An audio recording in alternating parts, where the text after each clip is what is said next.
si Luz Cabal. Hatid namin ang mga balitang mahalaga sa inyo. Bahagi kayo ng talakayan dito sa Newsroom ngayon. Matapos itigil ang dengue vaccination program ng gobyerno, Health Department at manufacturer ng Dengvaxia, magpapaliwanag. Silipin natin ang moderno at high-tech jeepney na ipapalit sa mga kakarag-karag na jeep. Sa ating talakayan, ano nga ba ang mga hamon na kinakaharap ng isang OFW na HIV positive at paano ito tutugunan? At matapos ang mainit na labanan sa UAAP, De La Salle University nagbigay pugay sa Ateneo. Nagsasagawa po ngayon ng briefing ang Justice Department. Nakikita niyo po ang live na kuha mula sa DOJ kung saan ipinag-utos na nga ni Justice Secretary Vitaliano Aguirre na imbestigahan ang issue tungkol sa Dengvaxia dengue vaccine. Nandyan rin po sa nasabing briefing ang ilan sa mga opisyal ng Volunteers Against Crime and Corruption. Ang sinasabi po ng grupong yan ay meron silang ilang ebidensya sa umano'y masamang naging epekto nitong ang Dengvaxia vaccine. Ayaw kong pangunahan si Secretary. He's the boss here. Anong press con mo later? Sabi mo may press con ka later? Later, pero hindi ngayong araw nito. Kasi papunta ako ng Prosecutors Convention. Kaya nagmamadali ako sa Clark. Mali muna kami siguro. Kaya bahala kayo kung pan, ha? Papalan muna ako. Sige. Thank you, Secretary. Okay. Baka may tanong pa kayo. Sige. Go, go, go. Ito. Wag muna. Kailangan, free willing tayo ngayon dito. Kasi para sa bayan to.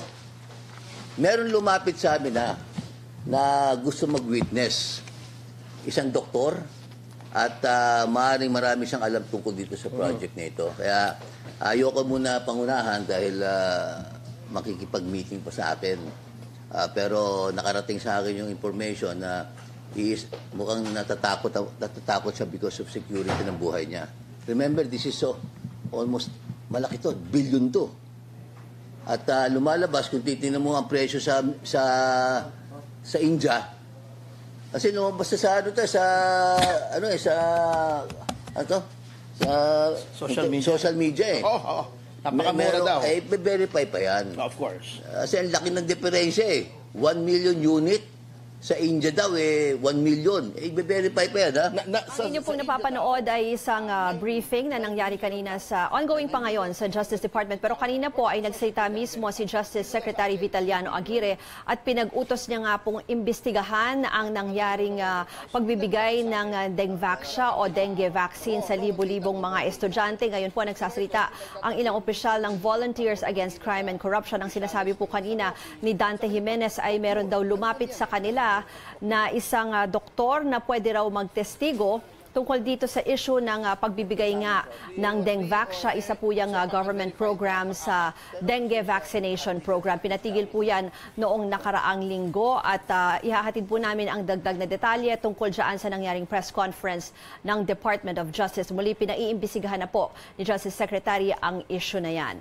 Samantala, hindi naman daw dapat maalarma ang mga magulang ng mga batang nakatanggap ng dengue vaccine na Dengvaxia. Ayon kay Health Secretary Francisco Duque, ligtas at may proteksyon mula sa mga malubhang sakit sa loob ng 2.5 taon ang mga batang pinabukunahan ng Dengvaxia. Maituturing aniya itong window of opportunity bago makitaan ng anumang sintomas ang batang nakatanggap ng bakuna. Lumabas kasi sa pag-aaral ng Sanofi, ang kumpanyang nag-manufacture ng Dengvaxia, na posibleng magkaroon ng severe disease ang mga batang hindi pa dating nagkaroon ng dengue at nabigyan ng bakuna. Bagamat sa ngayon, hindi pa malinaw ano ang sinasabing mga severe disease na ito. We're awaiting Sanofi's definitive definition of severe disease. Because, there are many classifications of the dengue disease. You may point to a 1997, to 2009, 2011 classification. So, magulo eh. There's no clarity. That's why we're waiting for them to tell us more definitively ano ba talaga ibig sabihin ng severe dengue disease. So, sa ngayon, wala pa silang pinadadala. Noong Biyernes, pansamantalang tinigil ng DOH ang kanilang dengue vaccination program habang iniimbestigahan ang pangyayari. Simula nang pinatupad noong 2016, mahigit 700,000 ng mga bata mula 9 na taong gulang ang nabigyan ng Dengvaxia. 8 hanggang 10% rito o nasa 70,000 mga bata ang hindi pa nagkaroon ng dengue nang matanggap ang bakuna. Panagutin ang dapat managot. Yan ang giit ni Vice President Leni Robredo sa mga responsable sa pagbibigay ng Dengvaxia. Ayon kay Robredo, dapat masusing pag-aralan at agad na mabigyang kasagutan ang tanong ng publiko tungkol sa posibleng epekto ng Dengvaxia, pati na ang pwedeng gawin ng mga magulang ng mga batang nabigyan ng bakuna.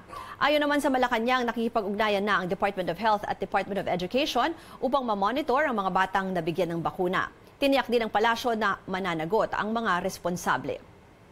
Magsasagawa po ng press conference ang DOH at Sanofi Pasteur ngayong umaga tungkol sa Dengvaxia. Ihahatid po namin yan sa inyo live at sa ngayon po ay magsisimula na ang press con na yan. Pakinggan natin. Thank everybody. Sabi nga po ni Christine is in such a short notice and would like to thank you for coming because really would like to ask for your support. Kung paano po natin ma-disseminate itong information that we will actually share with you so that in the interest of public health that this information will be disseminated correctly to the public para po ma-clarify natin yung mga concerns and questions evolving around the dengue vaccine and the dengue vaccination program. So I will now share with you the press statement that we will release. Okay, so Sanofi Pasteur recently released a new supplementary exploratory analysis of the long-term follow-up of its dengue vaccine. This is part of the company's ongoing commitment to evaluate the long-term impact of the dengue vaccine and is also consistent with the recommendation put forward in the World Health Organization's position on the vaccine. These new findings demonstrate a different profile of the dengue vaccine for those with or without a previous dengue infection. In individuals who have been previously infected by dengue virus, there is a clear and sustained benefit of being vaccinated with the dengue vaccine up to 6 years following the first infection. In individuals following the first injection, correction. In individuals who have not been previously infected by dengue virus, there is an increased risk of hospitalization for dengue and severe dengue, predominantly grade 1 or 2 dengue hemorrhagic fever. Severe dengue can be categorized from milder to more severe forms of DHF1, 2, 3, and 4, according to WHO. DHF4 was not seen in those vaccinated. We have shared this new data in full transparency with the Philippine Food, Drug, and Administration and to the Department of Health. Furthermore, the severe dengue observed in vaccinated individuals was not clinically different from the reported in unvaccinated people in the studies. All study participants who got severe dengue, whether vaccinated or not, have fully recovered.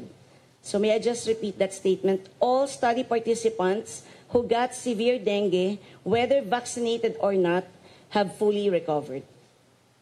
Consequently, we are proposing an update to the current vaccine label to ensure that physicians can make appropriate vaccination decisions with their patients to enhance the impact of the vaccine in the Philippines, where majority have been infected by dengue by the time they reach adolescence.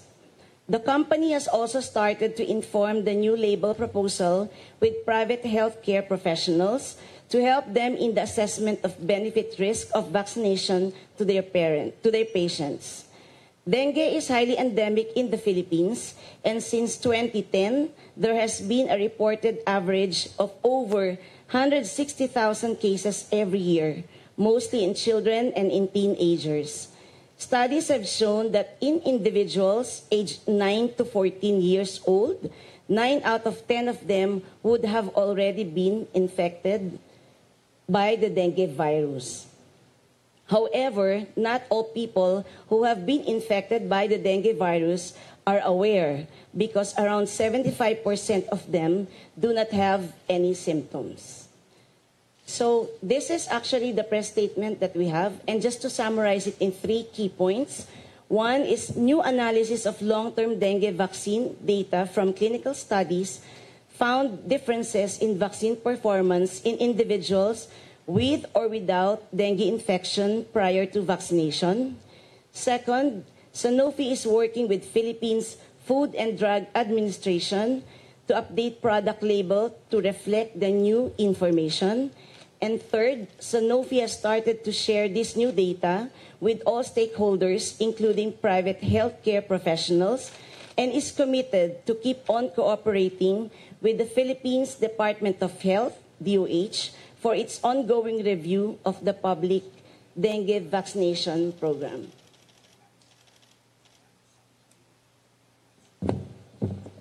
Thank you very much, Ms. Ching. Now, I would like to introduce again our head of Global Medical Affairs, Dr. Suping Nong, to give you the details of the new study. Thank you very much, and good morning, everybody. So I'm going to actually perhaps share a little bit more information that was already stated in the press release, because I know there's a lot of confusion. I know there's a lot of misunderstanding, and we really want to make sure that this information is clearly understood and that it can be communicated in the best way possible for the general public. So I apologize if some of the things might go over quite quickly, but we want to leave you enough time for Q&A so we can always come back if there's something that needs further clarification.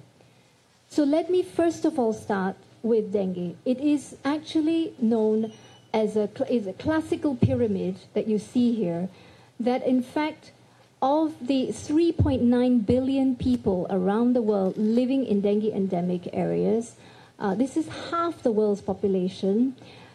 Almost 390 million people are estimated to be infected per year. As Ms. Santos said as well, silent infections occur 3 out of 4 of these cases. So, in fact, of the symptomatic cases, you might only see 96 million around the world every year. And of that 96 million, approximately 500,000 people are estimated to have some form of severe disease. And then of that 500,000 people, 2.5% of people could succumb to the disease. Now, this is really important to note because this understanding about the fact that dengue infection, 3 out of 4 of dengue infections may actually have had no symptoms, means that, any of you in the room here today would not know necessarily if you've had a dengue infection because of this very, very fact. Now, in the Philippines, however, we know that dengue is really, truly a public health priority. These are just estimates of over 150,000 reported cases per year, and we know that these are often underestimated. You see some data there about the trends that actually over the last few years and decades, it has been steadily increasing.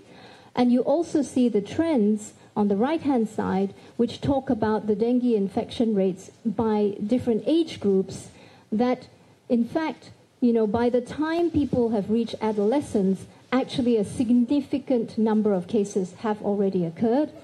And on the bottom left, you see that all 4 serotypes are circulating here in the Philippines, and it can vary from year to year.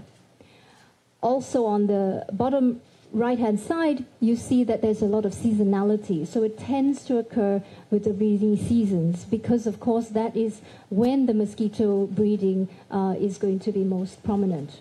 We can come back again to those facts, but this actually shows you as well, this is a truly complex infection against which to target to develop a vaccine.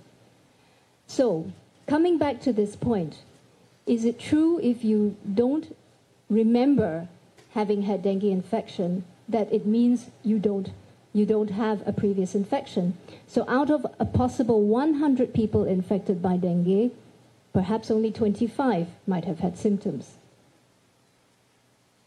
So now let me just turn to what this vaccine update that we've just announced is. So just as a reminder, Sanofi has been working for over 20 years to try to develop dengue vaccine against a truly important public health burden. This has involved numerous clinical studies in 15 countries, so 25 clinical studies in 15 countries involving over 40,000 volunteers, and over 28,000 children, adolescents, adults have received at least one dose of the vaccine. The Philippines itself was involved in both phase 1, 2, and also phase 3 trials.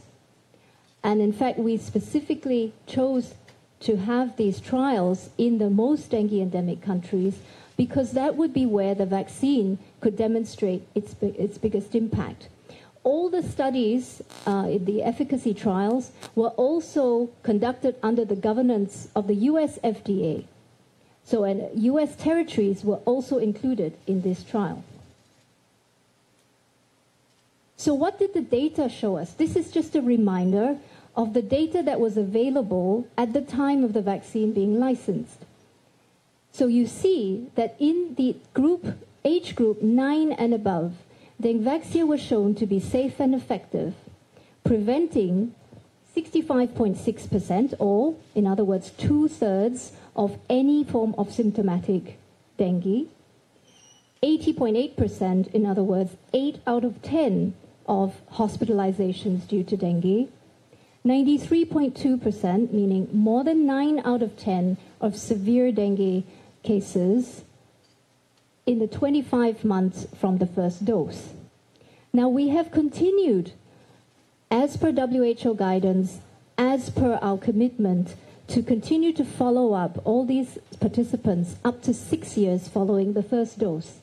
And until today, if you look at the data in the population 9 and above, we continue to see significantly fewer hospitalizations and fewer cases of severe dengue in those who've been vaccinated versus those who have not, receiving the placebo.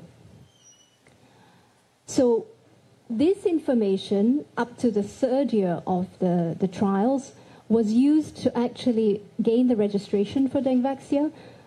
19 licenses have been granted. It has been launched in 11 countries, and 2 public programs initiated, Brazil and the Philippines. This is the only licensed vaccine today that has demonstrated protective efficacy and safety for dengue endemic countries. The WHO and other decision-making bodies, public health decision-making bodies, have reviewed all the data and made their own assessments, and last year there was a publication of the WHO's recommendations. And to date, we estimate about 1 million vaccinees in the public programs. Having said that, we do acknowledge that there were questions asked of us as to whether or not the vaccine would have had a different performance in those who have had a dengue infection before or not. And if you go back to the original design of the clinical trials, these clinical trials were not originally designed to assess that question. These clinical trials, including the long-term follow-up, were designed to assess the question of long-term performance between the vaccinated versus the unvaccinated, but not necessarily long-term performance between those who've been infected before versus not infected before. So to answer this question, we had to really try our best to find a method to answer the question. And what we did was we identified an assay, a new type of laboratory test that would allow us to go back into the data, that would allow us to then, in fact, estimate of those who had received the vaccine, which ones of them had previous infection, which ones didn't have previous infection. Similarly, for those who received placebo, which ones had infection before, which ones did not. This assay was only recently validated. It was developed in conjunction with the Pittsburgh University. And only when this assay was available could we then use it to retest all the samples that we had from the clinical trials. So the new data is truly new. it was a retrospective, so going back into our data using a new assay in order to answer this specific question. So what did it show us? And I'm repeating something which is, of course, already stated in the press release. Really clear benefit in those who have had a previous dengue infection, out to 6 years, significant long-term protection against dengue, against hospitalization, and against severe illness due to dengue.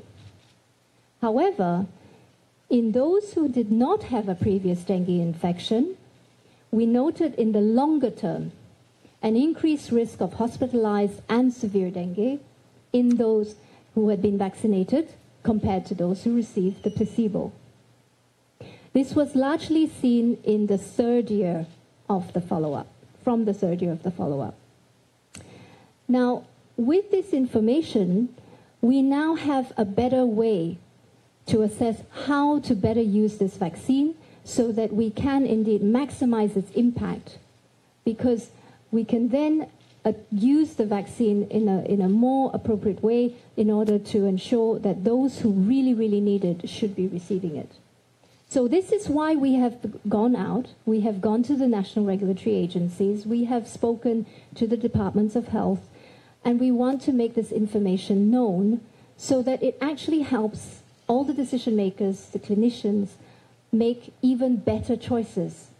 It doesn't mean that all the data we've had today is no longer valid, because if you go back to the analysis that we already had, even without knowing the previous infection status, as I said before, in the highly dengue endemic countries, the majority of the people have already had a dengue infection. So our data still shows that out to 6 years, those who have received vaccine continue to have lower cases of severe dengue and lower cases of hospitalization compared to the placebo group. Now, I want to clarify something which perhaps is a bit misunderstood. What do we mean by severe dengue? Now, from the very start of the clinical trials, we had developed a criteria for severe dengue that was looked at by our independent data monitoring committee. These were very strict criteria that we developed, which in fact are actually wider, broader than the current way that the WHO classification for severe dengue is. These, on the right-hand side, are all those criteria used to assess severe dengue. And we deliberately chose this wider set of criteria because we wanted to be very conservative and we wanted to really, really dive very deep to assess safety. On the other hand, if you took WHO's 2009 classification for severe dengue, to meet that criteria, you would need to have symptoms such as severe shock, severe bleeding, and severe and impact organ failure or organ impairment. In our classification of severe dengue, you will see a number of symptoms which today many clinicians would actually not classify as severe dengue, but might classify it as dengue with warning signs that it could lead to a more severe dengue. The other way of looking at severe dengue, a different set of classifications, many of the doctors here in the Philippines are very familiar with. This was a set of criteria designed in 1997, and it's still very familiar to doctors in Philippines. It's the 4 categories called dengue hemorrhagic fever 1, 2, 3, or 4. And you see these are just some examples of symptoms that are on this chart between 1, 2, 3, and 4, with 4 being the most profound and including potentially profound shock. In the DHF1 and the DHF2 categories, these are sometimes seen as more like bruising. There's a test that's done where they press on the arm and they see if there's actually bruising. They look at platelet counts, and then there may be some gum bleeding or bleeding from the nose. Now, what is also important to note that in all of the clinical trials, whether they were the placebo recipients or the vaccine recipients, all the participants who got severe dengue, according to, remember, our wider classification of severe dengue, they were all fully recovered. And what is really also important to note about severe dengue is that many factors may actually be driving some people to result in severe dengue and others not. In fact, we know that only 1 in 800 of dengue, whether it has symptoms or no symptoms, might actually result in a severe dengue. It's not known truly what are all the different reasons as to why some people might get it and why some people don't get it. But it has been noted that typically the second dengue infection is associated with higher rates. Not to say that all second infections result in a severe dengue, but just higher rates of severe dengue. So when we take that clinical trial data and we try to put it into numbers that people perhaps can grab and grasp a little bit better, what this shows us is in the population who had a previous dengue infection before, over a 5-year period, what you could see from vaccinating 1,000 of these individuals is a reduction of 15 hospitalized dengue cases and 4 severe dengue cases. So this is in those who've had a previous dengue infection before, and remember, it's the majority of the people who live in dengue endemic areas. In the minority, which is the people who have had no dengue infection before vaccination, vaccination over the 5-year period might lead to an increase of 5 hospitalized dengue cases and an increase of 2 severe dengue cases. Another way to try to put these numbers into context is to see even 1 additional severe dengue case amongst those who've never seen a dengue infection before. You would need to actually vaccinate 5,000 people, where 9 out of 10 actually have seen the infection before, and 1 out of 10 hasn't. But if you vaccinate 5,000 of these people, and 9 out of 10 of them have seen the infection before, in fact, in the whole group, you've prevented 17 severe dengue cases. Okay? That means, for instance, preventing 18 cases in those who've had dengue infection before versus the 1 case in those who've not had dengue infection before. Vaccinating that 5,000 gives you a benefit of 17 prevented cases. I can come back to those numbers again if you want me to clarify later. So, let me give you the summary. So when we look at the benefit-risk profile from this new analysis, we see 2 profiles, right? Very clear and sustained benefit vaccinating those who previously had a dengue infection before, so-called seropositives, potentially preventing 15 dengue hospitalizations or 4 clinically severe dengue episodes per 1,000 vaccinees. In the longer term, an increased risk of hospitalized and severe dengue in the vaccinated people without a prior history of dengue infection before they had vaccine. Potentially adding 5 dengue additional hospitalizations or 2 clinically severe dengue episodes per 1,000 of such vaccinees. With the majority, especially here in the Philippines, being those above and the minority being those in that category below, which means at the population level, when you translate these data, the overall benefit of vaccination in a highly endemic setting, such as we have here. In fact, here is an example where above 70% seroprevalence in those from 9 years of age, you've seen the other data that actually suggests 9 out of 10, at least 9 out of 10 of people, by the time they're adolescents in the Philippines, have already had a dengue infection. So this is truly still in line with the previous WHO recommendations on dengue vaccination introduction. So I think we can open to questions now. Yes, thank you very much, Dr. Su. The floor is now open for questions. So please, we have mics on the floor.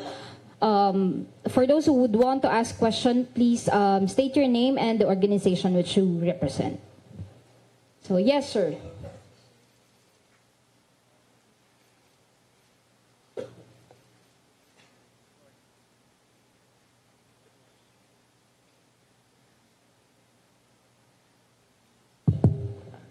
Good morning. I'm Rahul Dansel, the Straits Times, Singapore. You said you are going to change the product labeling of Dengvaxia. Does it mean that you're going to recall products already being sold at pharmaceutical retail chains?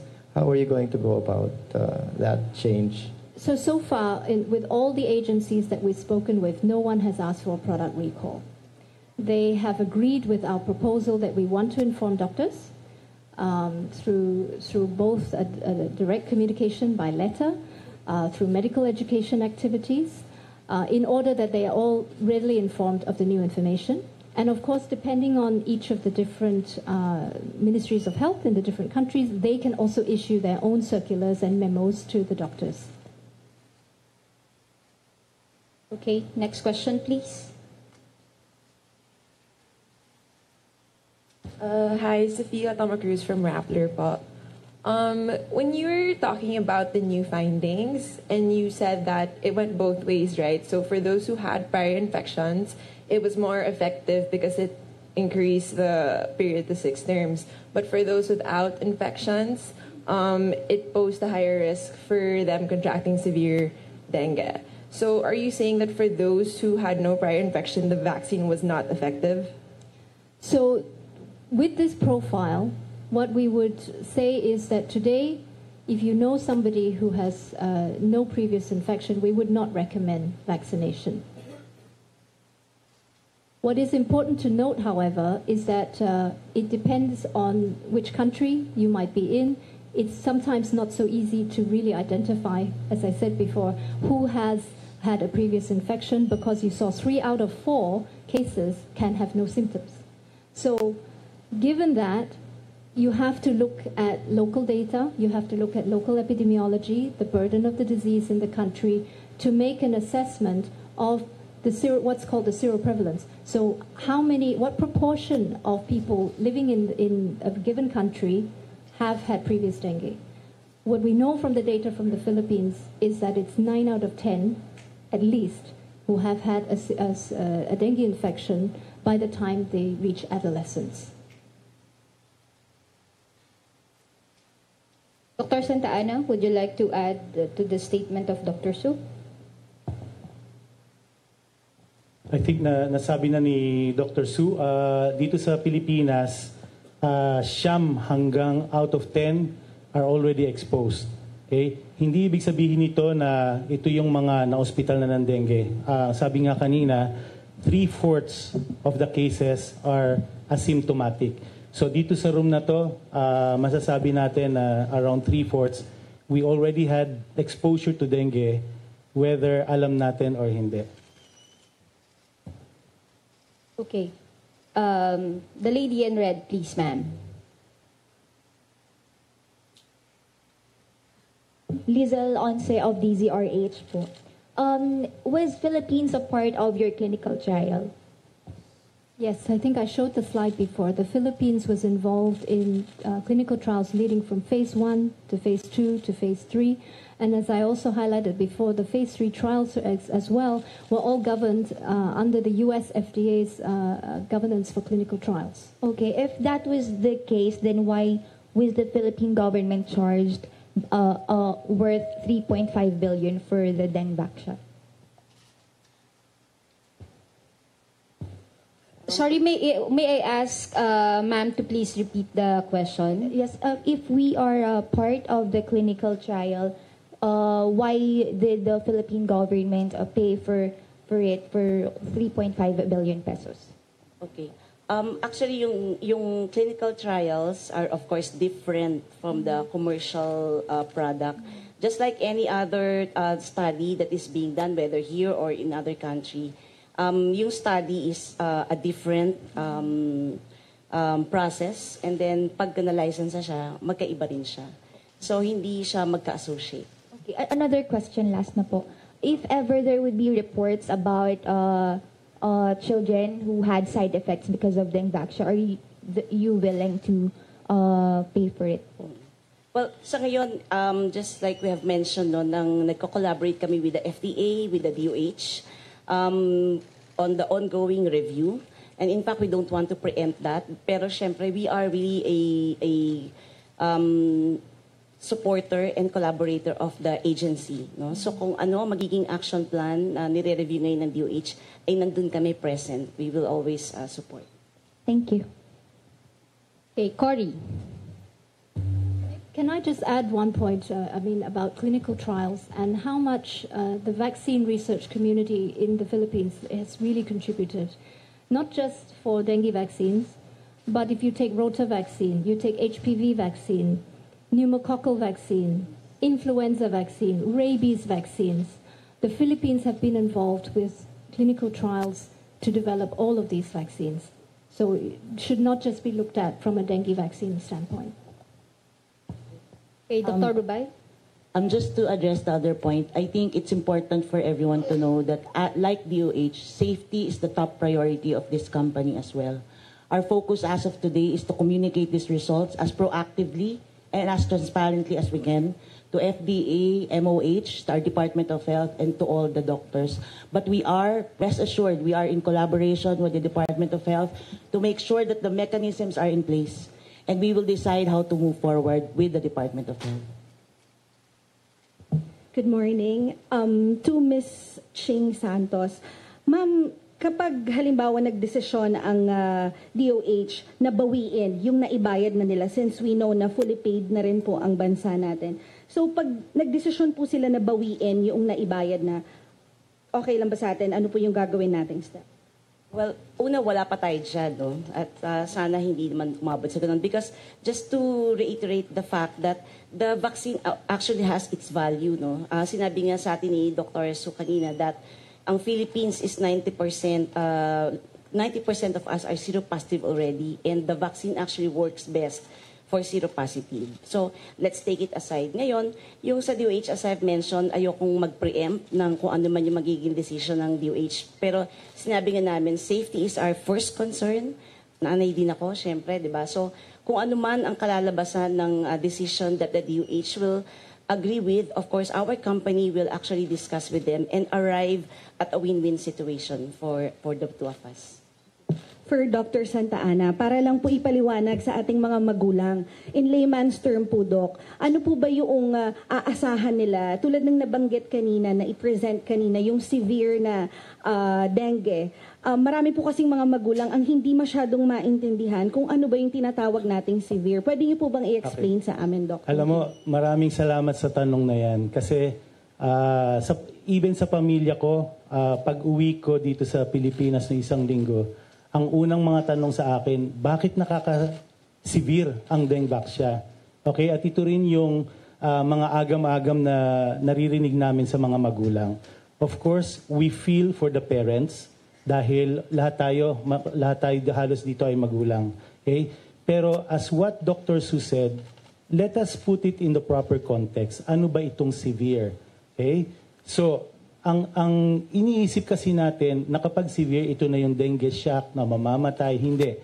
As ipinakikita dun sa analysis na pinresent ni Dr. Su, ang severe could only be yung lagnat ng 2 araw.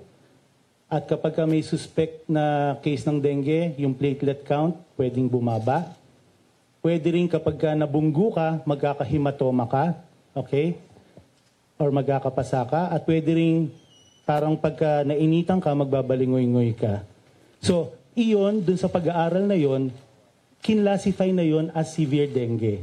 Okay? So, nais kong iparating sa mga magulang na sana ay maintindihan nila kung ano yung tamang informasyon. At ito yung isa sa mga rason kung bakit nagdaos tayo ng media roundtable para maliwanagan. At paano maliliwanagan yung mga magulang? Sa tulong ninyo, sa tulong ng media, we are asking and counting on you to give the correct information to the parents.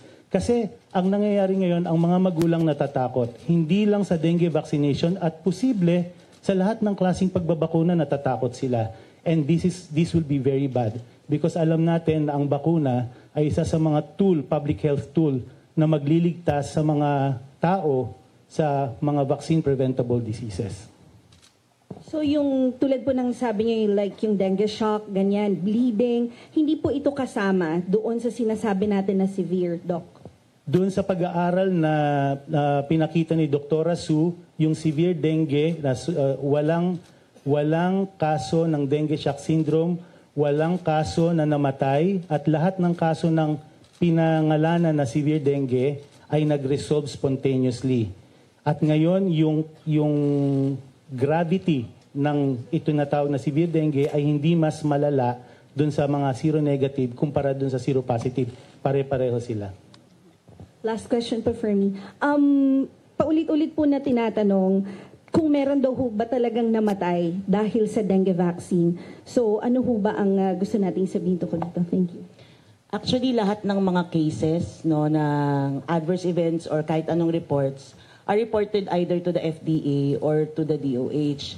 And of course, this is best to be answered by the DOH no, for the public program. But as far as we know, as far as we are made aware, there are no reported deaths that are related to dengue vaccination. And this is assessed by an independent expert group, which is convened by the DOH, which is called the National Adverse Event Following Immunization Committee. And of course, we rest assured monitoring is continuing and we are working with the DOH in collaboration to make sure that this is maintained. Ma'am, sorry. Sir, sorry. Super last. Ano po ang reaction po ng Sanofi Pasteur dahil pinaimbestigahan na po itong dengue vaccine sa DOJ? Well, in line with that, well, of course, kami naman is a very responsible company. Transparent kami. In fact, the reason why we are actually releasing all these statements no, ng aming mga studies. At of course, if you will be invited, kung ano man ang data that we have presented to the stakeholders, to FDA, to DOH, ayan din ang ipe-present namin sa anumang ahensya ang magtatawag sa amin para magbigay ng information. Of course, we will cooperate. Okay, thank you. In the interest of time at para makapagtanong din ang lahat ng ating mga kasamahan sa media, we will request you to please limit your questions to 2. Okay? Yes, ma'am. I'm Sandra from GMA. Ang inyo pong napanood ay ang press conference ng Sanofi Pasteur. Sila po yung gumawa ng dengue vaccine na Dengvaxia. Ang nangyari po kanina, kinumpirma po ng Sanofi na may epekto, itong posibleng masamang epekto, itong Dengvaxia doon sa mga nabakunahang bata na hindi pa po nagkakaroon noon ng dengue. Ang sabi po nila, posibleng ang epekto niyan, increased risk of hospitalization for dengue and severe dengue. Posible raw yan mangyari 3 taon pagkatapos mabakunahan yung mga batang hindi pa nagkaroon ng dengue. Pag sinasabi raw severe dengue, ibig sabihin nagkakaroon ng lagnat ng 2 araw, bumababa ang platelet count, nagkakaroon ng hematoma o pasa at nababaligoy-goy o yung nosebleed. Pero giniit rin ng Sanofi na yung mga nagkakaroon ng ganitong kaso ng severe dengue, wala naman daw namamatay at lahat daw ay gumagaling kahit na nabakunahan o hindi ng Dengvaxia. Giniit rin ng Sanofi, yung gumagawa nga po ng Dengvaxia, na sa panig nila, wala raw naiulat sa kanila na namatay dahil dito sa dengue vaccination. At kung may mga ganyang ulat man daw, dumidiretso daw yan sa DOH at sa Food and Drug Administration o FDA. Pero sinabi rin naman ng Sanofi, yung mga batang nabakunahan daw ng Dengvaxia na dati nang nagkaroon ng dengue, epektibo daw ito para hindi na sila ulit magkaroon ng dengue sa loob ng 6 na taon. Muli, yan po ang naging press conference ng Sanofi. Bago po yan ay nakita rin natin ang Department of Justice na nag-press con. Sabi po ni Secretary Aguirre, iniutos niya na imbestigahan na ng NBI itong 3.5 billion peso dengue vaccination program na nasimulan po noong nakaraang administrasyon.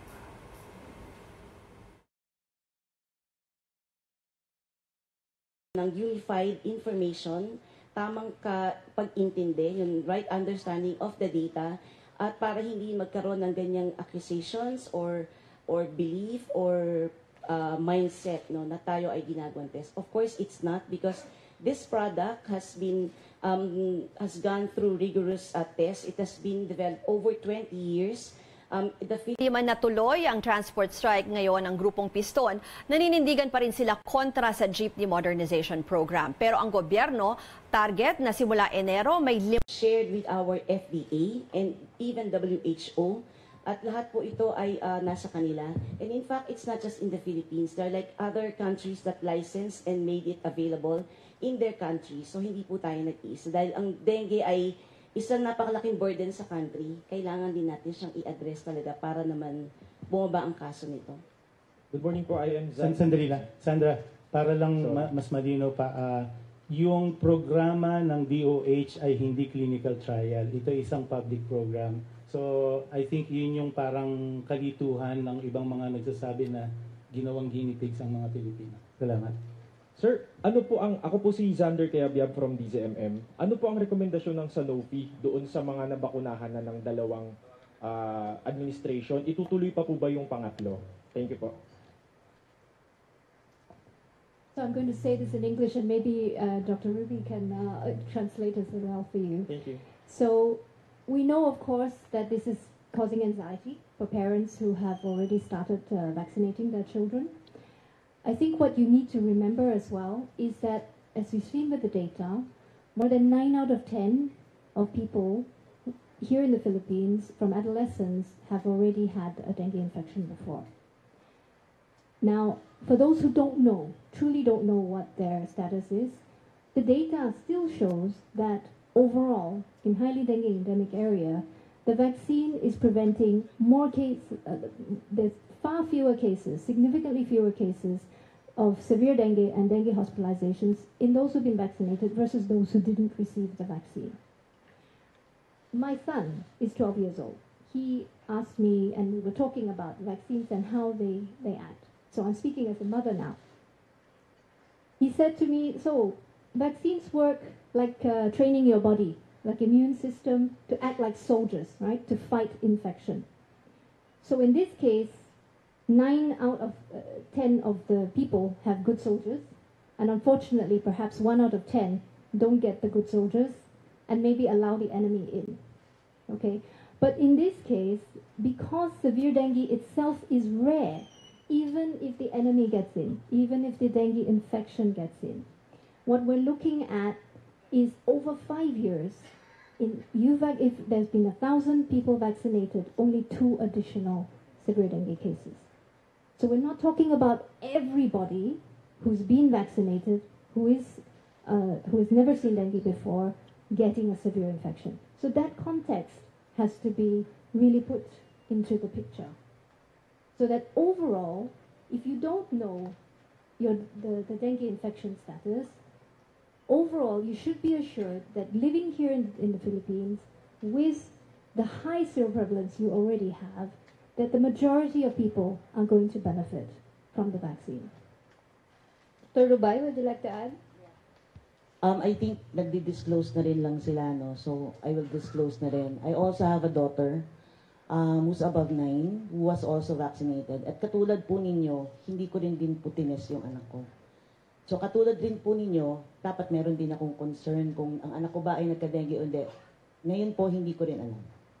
So is there a point to be concerned? Katulad po ng sinabi ni Dr. Su, majority po ng mga bata at 9 years of age, 9 out of 10 of them already had dengue. And 75% of these kids will not have symptoms. So wala po silang manifestation. Ano po ang ibig sabihin nun? Pag tinanong nyo sila, ang sasabihin nila, hindi sila nagka-dengue. Pero in all likelihood, lahat po sila nagka-dengue na. Diba? 9 out of 10 of them. So yung sinasabi po ni Dr. Su is that if you look at our data, even if you don't know kung anong status mo, at the end of the 6-year data, there is still benefit to getting vaccinated versus those that did not get vaccinated. So ang importante po dito is that individuals will talk to their doctors and check for their dengue exposure. So yun po yung pinaka-importante. Okay. Yes, Ms. Cheng, would you like to add anything? Kung okay lang, gusto ko sana balikan yung question on the guinea pig question at saka siguro yung isang question about why did we ask the government to pay the 3 billion for the vaccine, no? So parang feeling ko lang magka-associate siya. So gusto lang natin i-clear that the DOH dengue vaccination program just started after we have licensed the vaccine. So ibig sabihin ng paglisensya is that we have completed all the phase 1, 2, and 3 studies, not just in the Philippines, but for other countries in Asia, and then also in the Latin America data. So, lahat ng study nito ay pinagsama-sama is nag-meet namin sa FDA, FDA accepted, and they licensed. And then, of course, lahat po ng ito, lahat ng pag-aaral na to ay in accordance to WHO. So, yung WHO actually played a very important role in actually convening all the regulatory bodies to actually have a uniform understanding and clearer understanding of this data. So, hindi po siya ginawang guinea pig because the studies po are tapos na, and in fact, na-license na po yung product, which is actually the license that we need before we can go commercial with any product. Kahit naman hindi bakuna, kahit anong produkto, pagka na-license ng FDA, ay pwede na po siyang gamitin. I think, ma'am, the previous question before, nababalikan lang natin, ang tinatanong nila is, kung ang isang pasyente ay nakatanggap na ng 2 dose ng bakuna, itutuloy pa ba, given this new finding, should the patient or should the parent decide whether to get the additional or to complete the vaccination dose? Okay. So, all the data that we've seen from the very beginning of the phase 3 trials until today has been through completion of 3 vaccine doses. So, for those where we saw the benefit out to the 6 years in those who've had previous dengue infection, we don't know if they don't receive all 3 doses, will they get this benefit out to the 6th year? We don't know that because almost 90% of the people in the clinical trials received all 3 doses. On the other hand, if there were, let's say, a minority who had no previous dengue infection, we also don't know if they don't receive all 3 doses, could they actually end up being more harmed, being more dengue actually occurring in them because they didn't get all 3 doses. So, on balance, we know the data tells us that with the 3 vaccine doses, the majority of people are protected, whether you knew their infection status or not. The majority of people have fewer dengue cases, fewer hospitalizations and severe dengue. So we would suggest that, of course, parents should speak with their doctors to understand what might be the risks and the benefits if they were amongst the 9 out of 10 versus if they were amongst the 1 out of 10 who might not have the dengue infection. But in the end, we also believe that the benefit that we've seen was truly with 3 vaccine doses. Dr. Rubay, would you like to add to that? Karamihan po kasi nung mga subjects namin dun sa clinical trials, more than 90% of them have actually completed 3 doses. So ang sinasabi po ni Dr. Su, you only get the efficacy na pinapakita namin kung makukompleto mo yung 3 doses. Ngayon, ang sinasabi niya is that yung risk kasi is hindi natin ma-identify kung hindi mo tinapos or tinapos mo. So ang decision is, do you go for 3 doses? Kasi ito yung pinapakita naming effectiveness ng vaccine. So this is a discussion that you need to have with your doctor, bearing in mind na yung risk na sinasabi namin for severe dengue is what we showed you. Yung DHF1, DHF2 in majority.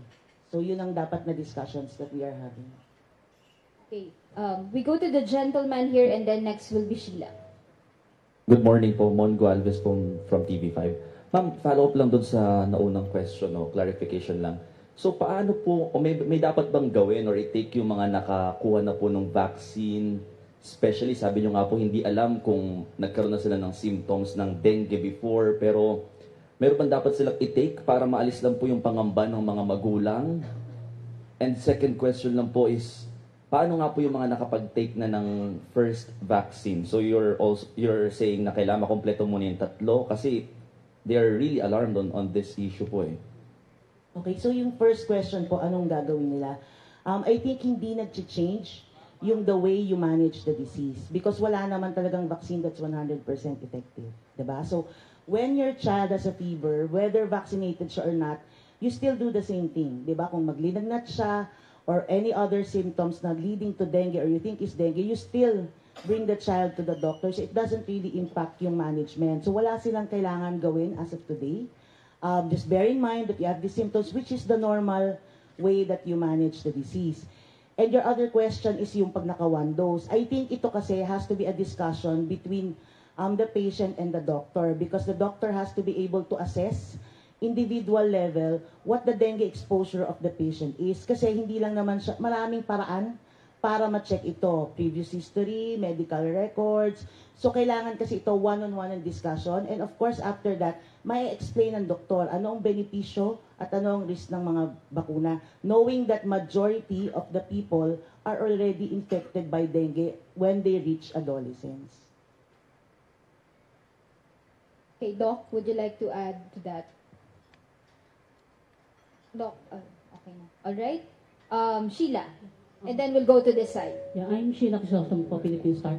Is it stated in the contract of Sanofi with DOH that if any vaccine is developed complications, you're going to indemnify them or like shoulder the hospitalization? And according to the doctors opposing this vaccine, technically the study is not yet complete. So those vaccinated children should have been paid sort of trial fees. So what's your comment? Before we go into the content, I'd like to address that little misinformation. Hindi nakukuha yung severe dengue from the vaccine. So hindi dahil nabakunahan ka, nagka-severe dengue ka. Hindi siya ganon. Nakukuha mo siya dahil you had a subsequent exposure to the virus. So hindi dahil binigyan ka ng bakuna, nagkaka-severe dengue ka. So you don't get it from the vaccine, you get it from a subsequent exposure to the virus. So i-clarify lang natin nun. Kasi akala ng mga tao, nabakunahan sila, ayan na, magkaka-severe dengue sila. Hindi siya ganon nag-work. Yung dun sa first question about the terms of reference or the agreement with the DOH, of course, today it's, I think si Secretary Roque mentioned it in one of his interviews that it is now being reviewed by the DOH. Of course, we will have subsequent meetings with them. And we will, basta yung what is best to do for the public, yan ang gagawin namin dalawa. I guess we need to answer the question lang, Doctora, that because Sheila's question, I think, is the vaccine, the studies for the vaccine is not yet complete. Is that your question, ma'am? Yes, Dr. Su. I'm very happy to address that question. So the design of the clinical trials went through a phase for efficacy and a phase for long-term safety. And these designs of the trials were following the WHO's technical guidance for the development of dengue vaccines, meaning any dengue vaccine to be developed should follow this approach. The data from the trials that were used to register the vaccine were after completion of the efficacy phase, plus 1 year of the long-term follow-up phase. This data were reviewed by the national regulatory agencies and deemed as suitable for registration. In any vaccine development, there's always long-term follow-up, which also can continue 10 years or more.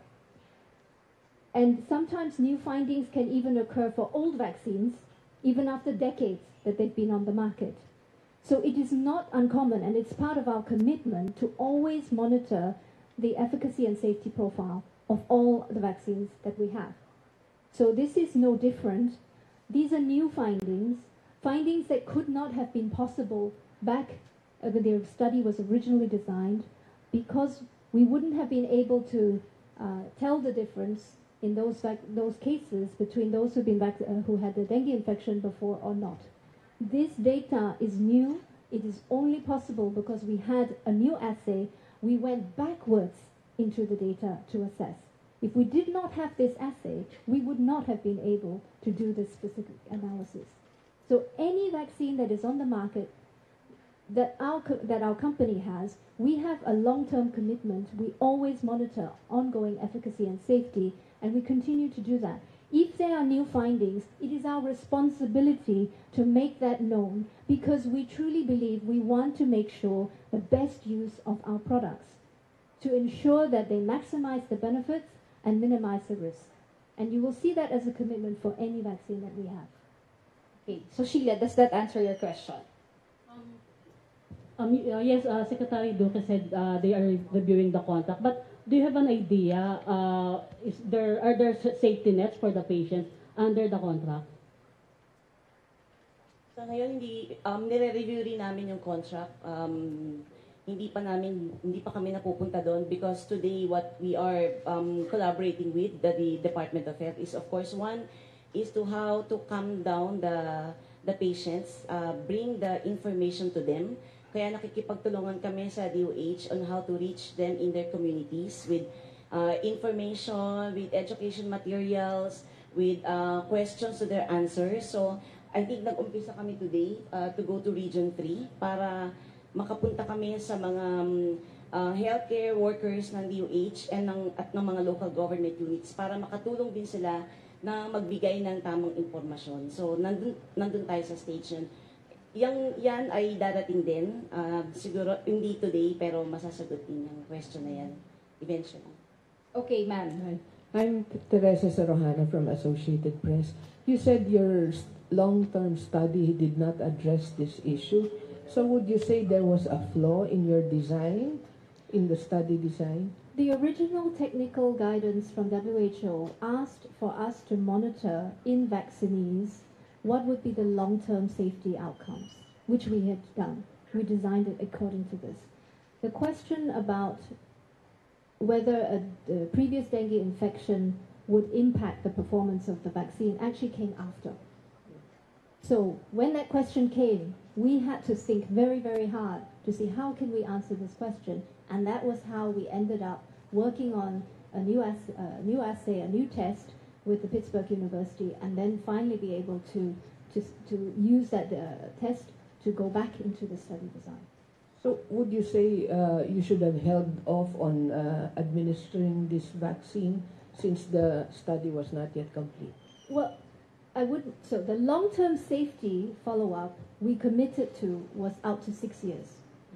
Based on the data that we had, and we have been diligently actually updating all the agencies, until today, without having looked at previous infection status or not, the vaccine continued to show benefit, meaning the majority of the vaccinees were receiving benefit, were being protected against dengue hospitalizations or severe dengue. So in the overall study population, we were still seeing an overall benefit.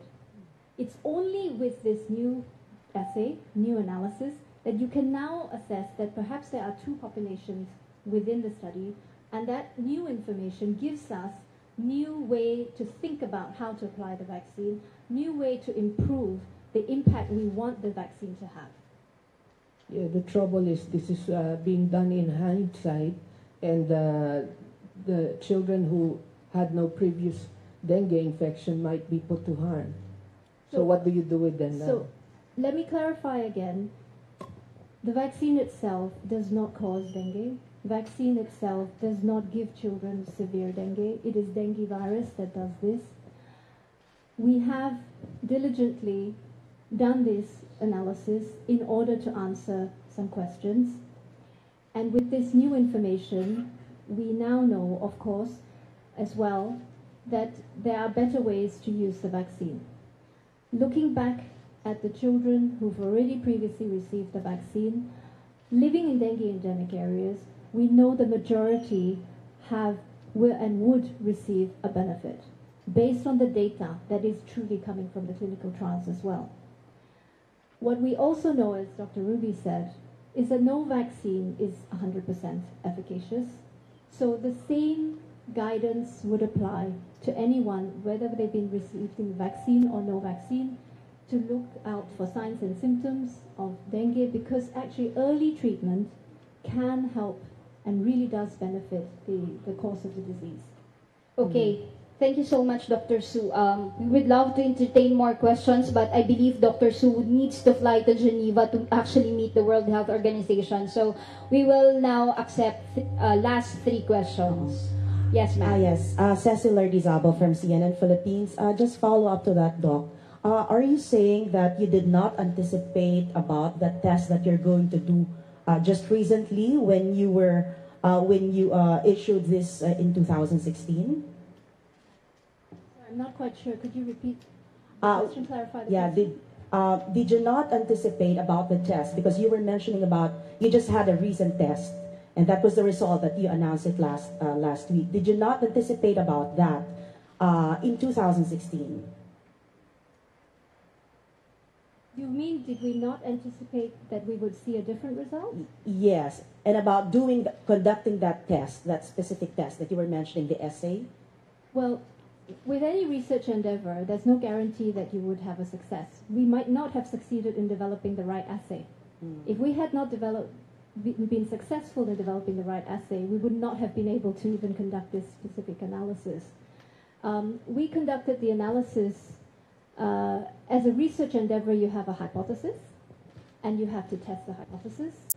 And whether or not the findings are what you expected or not what you expected, for us, that we need to transparently share and disclose this information.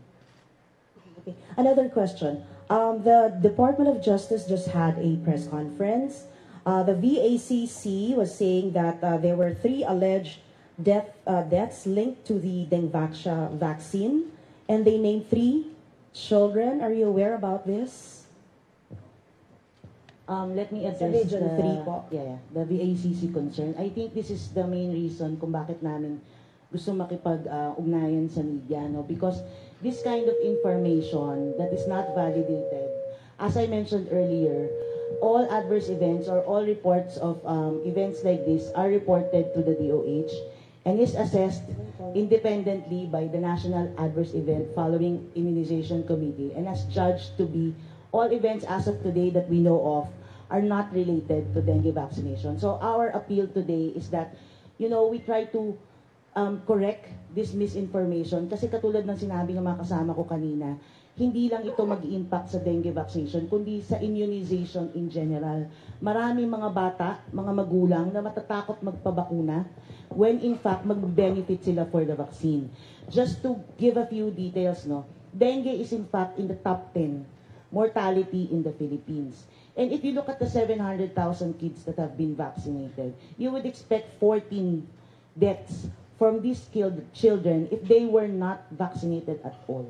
Assuming na totoo yung 3 yun, you still have a reduction of deaths, right? But my point is, hindi dapat tayo nagko-conclude on these things. Let the experts decide. There is an independent expert committee that decides on these matters.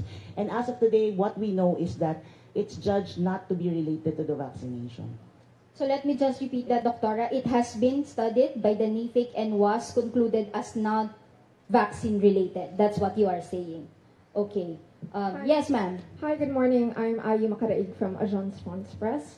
Earlier, you've mentioned that the symptoms of dengue are hard to identify. So I wanted to clarify, is there a way by which we would know, based on the public vaccination program of the Department of Health, which children are now more at risk of suffering severe dengue? Those who have taken the vaccine but have not had prior exposure to dengue. So that's the first question. And second, what are the concrete efforts of Sanofi to help the families of these children? Thank you.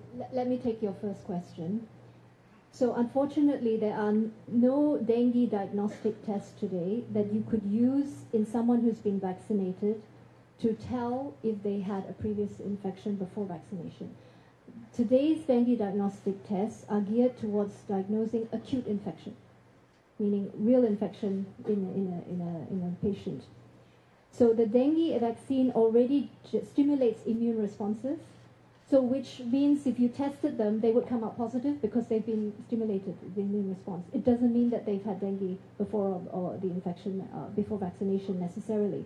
So unfortunately, we don't have a test that can be applied today to go back and tell if someone has been previously infected. We have to go back to the facts. The facts that we know are 9 out of 10 of the individuals by the time they reach adolescence have already been infected by dengue. And that is probably the most reliable information we have, which is based on the seroprevalence, based on the epidemiology data that already exists here in the Philippines. Siguro dun sa question on the responsibility for that, no? As I've mentioned a while ago, yung pakikipagtulungan namin sa DOH. In fact, anytime within the next 3 days, we have several meetings with them, including that of how to actually effectively communicate to the parents para mas matulungan natin ang situation to be more peaceful, ganyan, o matanggal sa mga parents yung kanilang fear and doubts. So, babalikan namin kayo, as you know, we have always been very transparent. Once we have all the actions in place with the DOH, of course, it will be shared, no? Just like any other data that we have. Gusto ko lang din bumalik dun sa tanong about the deaths, because I think it has been asked several times. Yung sagot ni Dr. Rubay, gusto ko lang idagdag na maganda din po siguro that we ask the DOH on their official answer para po mas ma-validate nyo yung information that we are giving you. At the end of the day, it is them really that manages the report. So kung ano po yung sasabihin ng DOH, I think that is the final and official answer to that. Okay, on that note, we are ready to get the... I'm sorry, ma'am, but we need to give a chance to other reporters also. So, sir.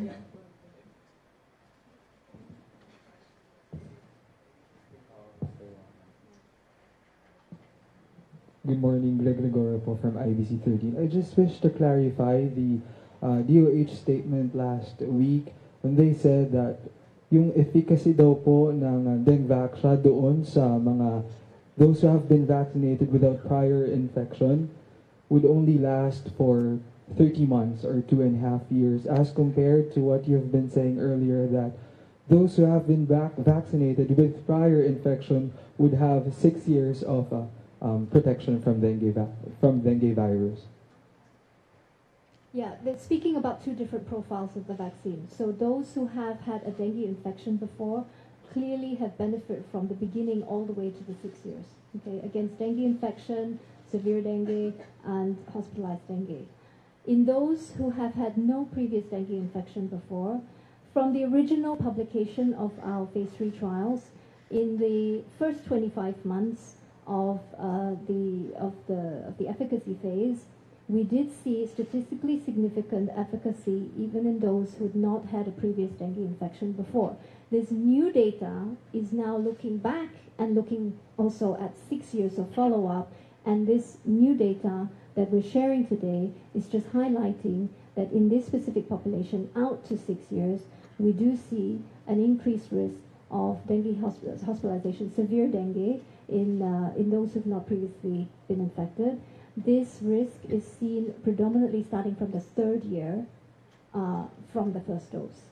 And this risk is, as we said before, translating not into everybody getting a severe dengue. 2 additional cases out of 1,000 vaccinated over a 5-year period. For those who have not prior infection, would you recommend having another shot of the vaccine before the time that they might have received they might have the possibility of having a severe dengue? It's a good question. We don't yet have all the data and all the answers about whether or not boosting. I think what you're asking is could they be boosted? Hypothetically, it's a possibility, but we would want to have good data before we would advocate anything like this. All right. Okay. As I mentioned before, we are very sorry because Dr. Su needs to leave for Geneva. I guess to close, maybe Ms. Cheng would like to give a last message. Okay. So, as I've mentioned in my opening, I really would like to thank everyone for coming. Salamat po sa pakikinig at sa pag-intindi. Because, of course, as our partners in media, we actually appeal to you to actually share this information so that we can all help to pacify, to at least, calm down all the doubts and fear of our parents. No? Napaka-importante po sa amin na matulungan niyo po kami dito sa bagay na ito. And rest assured that our company, Sanofi Pasteur, is a responsible company. Kami po ay very compliant with all the compliance SOPs that we have operating under those. Nakikipag-ugnayan po kami ng patuloy with the DOH. Kami po ay responsible na makipag-ugnayan sa kanila. And whatever actions po na magiging next steps natin dito sa sa ating concern today, of course, we will let you know. But just to let me reiterate again that, ang importante po natin din tingnan on the other side is that the Philippines is highly endemic on dengue. Ang tagal na po nating naghahanap ng solusyon sa issue natin ito, na health issue na ito. And nakita po natin in another profile of the vaccine that it really works well, no? Lalo na po kung highly endemic ang country, gaya po ng Pilipinas. So we will still continue our legacy because our vision really is that no one suffers or dies from a vaccine-preventable disease. Maraming salamat po, mabuhay ang Pilipino. Thank you. Thank you so much for attending. Refreshments are served. So, again, we wish to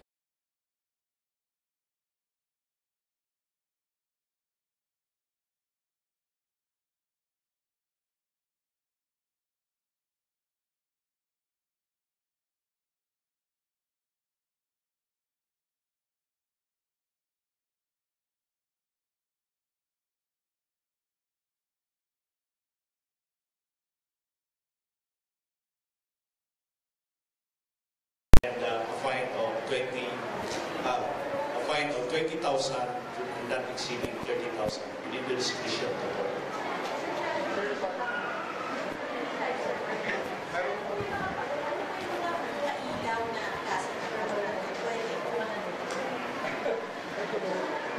Okay, ano daw po ang mga klase ng pailaw na po pwede? Kung ano po yung pinagbabawal natin before, lahat ng pailaw po pwede. Except doon sa category 4 na kailangan na siya ng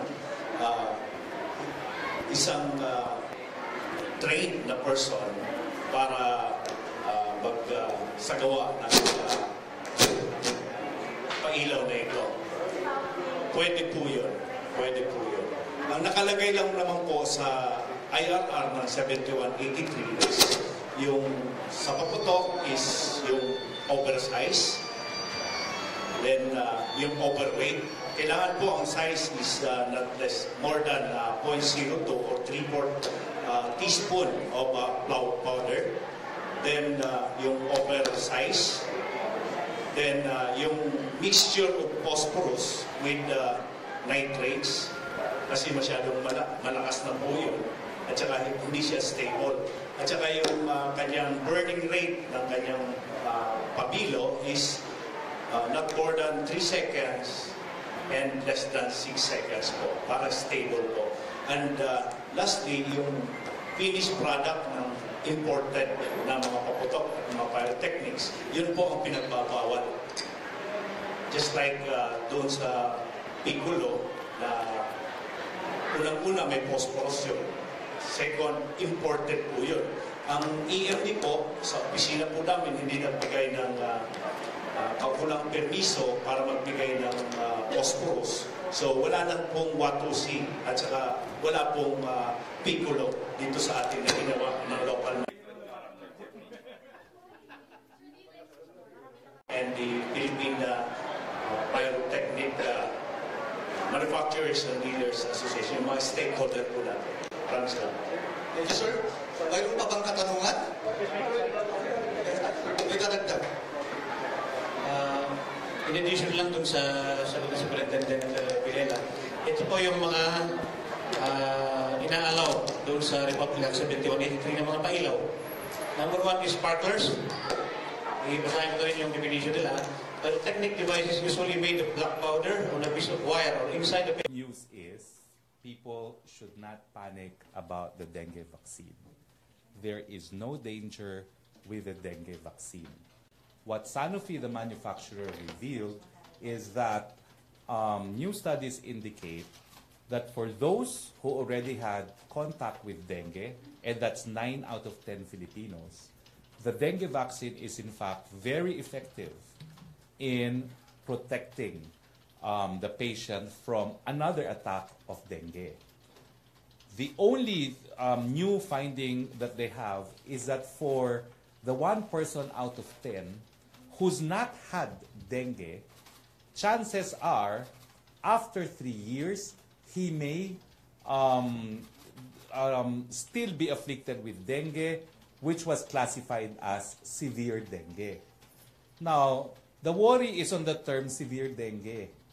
But you see, there was a reclassification of what is mild, severe, and deadly dengue. And the severe dengue that is mentioned by Sanofi will involve symptoms that include 2 days of fever and hemophilia. Yung pagmamarka, no, sa skin.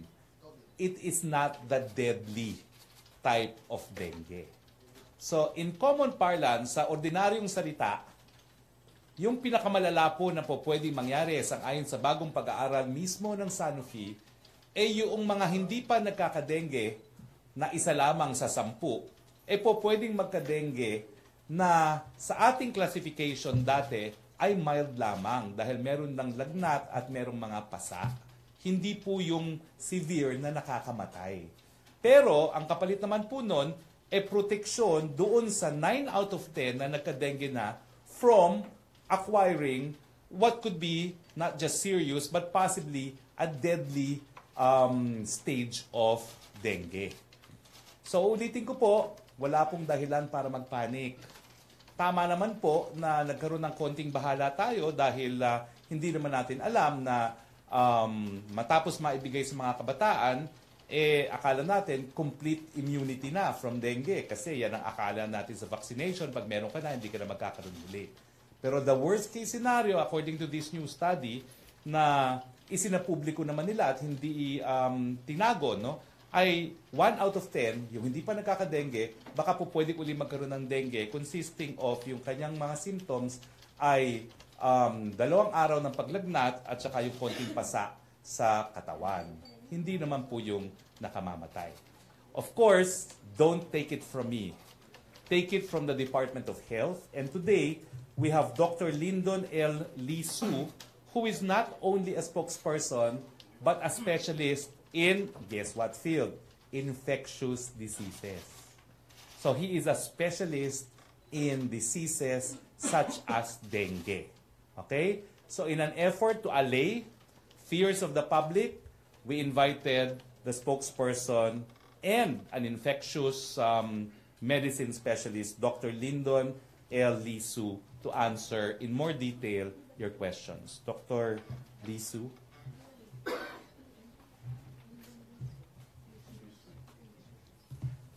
Thank you, sir.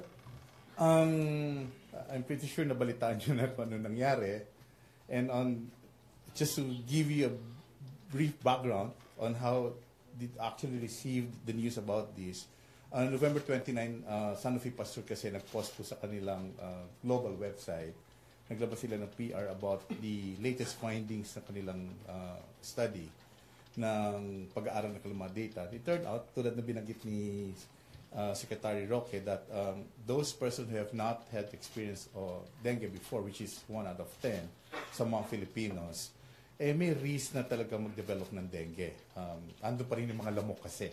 Kakagating ka pa rin, magkakadengue ka pa rin. So meaning, the protection na dapat ibinigay ng vaccine will not really last that long.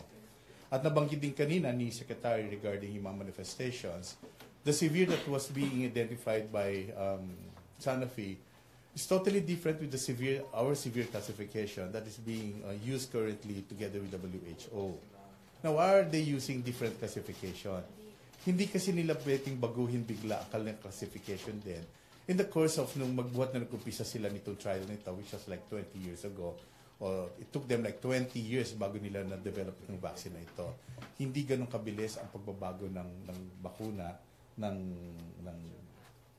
nito. Kung kaya hindi pwedeng kalagitnaan bigla nagbabago din sila ng classification. So, siguro mas maganda, we'll entertain questions sa gayon yung mga concerns nyo ma-address na rin ng Department of Health. Nang sa gayon, malinawan na rin natin. I guess this is a very good venue as well para maintindihan din ng publiko kung ano ba talaga itong concern natin ngayon regarding the dengue vaccine. MPC questions? Raymond Tenasa. Microphone, please. Hi, sir. Good morning. Sir, so, kasi may mga kumakalat, yun yung parang pinagmulan yata ng fear and even panic ng public na kung meron kang, if you took dengue vaccine, kapag ka nagkaroon ka ng dengue, maging mas malala, severe, and all of that kumalat. So, you please clarify, sir. Okay, clear din natin.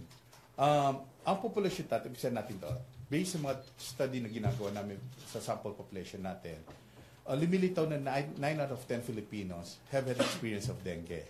Tapos sabihin niyo, bakit ako parang hindi pa ako nagkakadengue? Wala naman ako naranasan. Hindi kailangan magkaroon ka ng lagnat bago sabihin natin na na-expose ka sa dengue. Data will tell us as you age, the probability of you having acquired dengue is really very high. So, may mga kaso, may mga tao na nagka-dengue na, but they did not manifest any signs and symptoms at all.